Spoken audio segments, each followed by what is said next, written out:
옛날에 오늘은 무슨 일이 있었을까? 오늘의 역사! 오늘은 2021년 8월 1일, 그저 덥기만 합니다. 그런데 127년 전 이 무더운 여름에 중국과 일본이 우리나라에서 전쟁을 해 우리나라가 휩쓸렸던 사건 기억하시나요?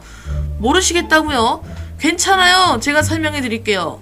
그럼 지금부터 청일전쟁 이야기 시작합니다. 1894년 8월 1일은 청일전쟁이 발발한 날입니다.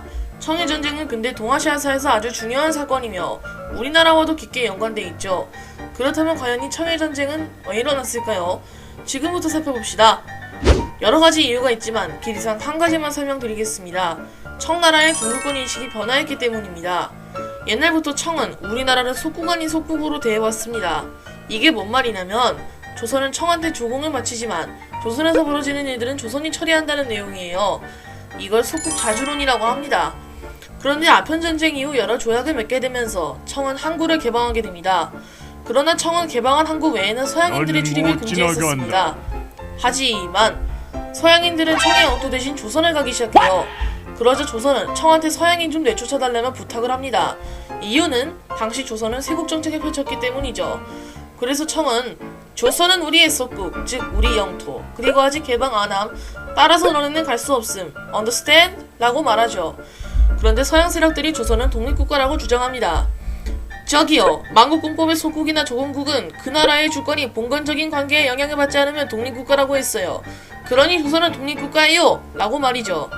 그리고 1866년 7월, 조선에서 병인양요가 일어납니다. 이때는 청이 딱히 뭔가 개입을 하지 않았습니다. 오히려 조선에 대해 제3자임을 인정했죠. 왜냐하면 당시 청은 내부에서 처리해야 될 일들이 굉장히 많았기 때문이죠. 아무튼 이땐 잘 넘어갔습니다. 그런데 청일전쟁 때는 왜 이런 태도를 보이지 않았을까요? 바로 일본 때문입니다. 일본은 서양과 마찬가지로 청의 종주권 인식은 인정하지 않았습니다.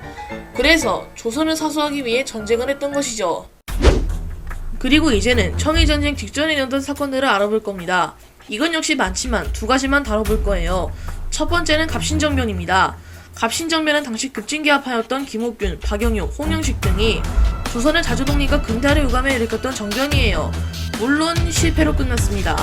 아무튼 이 사태에 청과 일본이 관여하면서 알력 다툼이 심해졌고 두 나라는 이듬해인 1885년에 조약을 맺습니다. 이것이 바로 텐진조약이에요. 텐진조약의 내용 중에 이런 내용이 있어요. 조선에 변란이 일어나 파병을 할 땐 서로 통보하고 변란이 끝나면 즉시 철수한다. 이 내용을 잘 기억해 두시기 바랍니다. 그리고 두 번째는 동학농민혁명이에요. 동학농민혁명은 동학의 혁명운동으로 반봉건 반해세를 주장했어요. 아무튼 동학농민혁명이 일어나자 조선군은 이를 진압하려 했는데 못했어요. 그래서 조선은 동학농민혁명 진압을 위해 청에게 파병을 요청해요. 이 소식은 곧장 일본에까지 전해졌죠. 일본 역시 조선에 군대를 파견합니다. 이유는 이거였죠. 조선에게 영향력을 행사하기 위해. 그래도 일본은 청에게 공동의정 개혁을 하자고 제안했지만 청이 거절했죠. 그러자 곧장 전쟁 모드에 돌입합니다. 자, 이제부터 전쟁 파트입니다. 1894년 7월 19일 일본 공사는 조선 정부에 이런 요구를 해요. 조선은 일본군을 위해 철도를 깔고 병영을 짓는다. 그리고 아산에 있는 청나라 군대를 빨리 철퇴시키고 청과 맺은 조약 싹 다 폐기한다. 이것은 조선의 독립을 위하는 것도 있지만 동시에 조선 내 일본의 군사적 영향력을 강화하겠다는 의미였죠. 그리고 나흘 뒤인 7월 23일 일본군은 조선 국모를 정부의 정부를 장악했고 일본 해군도 조선에 편입됩니다. 그리고 7월 25일은 풍도에서 청군에게 승리했고 7월 29일은 서원에서 남아 일본군이 서원에서 청군과 싸워 이겼고 그리고 8월 1일 청에 대해 선전포고를 하게 됩니다.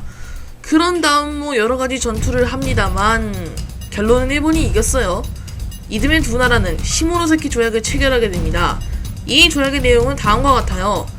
청은 조선이 독립국임을 인정하고 요동반도와 대만 섬 등을 일본에게 준다. 그리고 일본에게 전쟁 배상금 2억도 줘야 한다. 그리고 주요 항구를 열고 일본인이 자유롭게 살고 무역할 수 있게 한다. 이렇게 해서 청일전쟁이 끝났습니다. 여기서 청일전쟁이 미친 영향에 대해 알아보고 가겠습니다. 길지 않으니 안심하세요. 우선 조선 내 일본의 영향력이 높아졌어요. 당연하죠. 일본이 이겼는데. 그리고 일본의 영향력이 높아짐에 따라 개혁정책이 실시됐어요. 아까 말했듯이 일본은 조선을 개헌하게 원했죠. 그래서 3번에 걸쳐 가보개혁이란 걸 합니다. 가보개혁은 일본의 메이지 유신이라는 것을 모티브로 했어요. 메이지 유신이 뭔지는 나중에 자세히 설명해드리겠습니다. 그래서 주로 옛날부터 있던 조선의 정책이나 관습을 바꾸거나 없앴습니다. 1차 때는 고려시대부터 있던 과거제를 없앴어요. 과거제는 오늘날의 공무원 시험이라 보시면 됩니다. 2차 때는 관료제를 없애고 내각제를 도입했어요. 영의정 같은 게 없어지고 의원들이 그 자리를 꿰찼다 보시면 됩니다. 그리고 일본은 국제적 위상이 높아졌습니다. 청을 상대로 작은 섬나라가 이겼으니 위상이 높아질 수밖에요. 이것이 청일전쟁이 미친 영향입니다. 짧게 한다고 했는데 길어진 것 같네요. 죄송합니다. 그럼 저는 다음 영상에서 찾아뵙겠습니다. 모두 복 받으세요.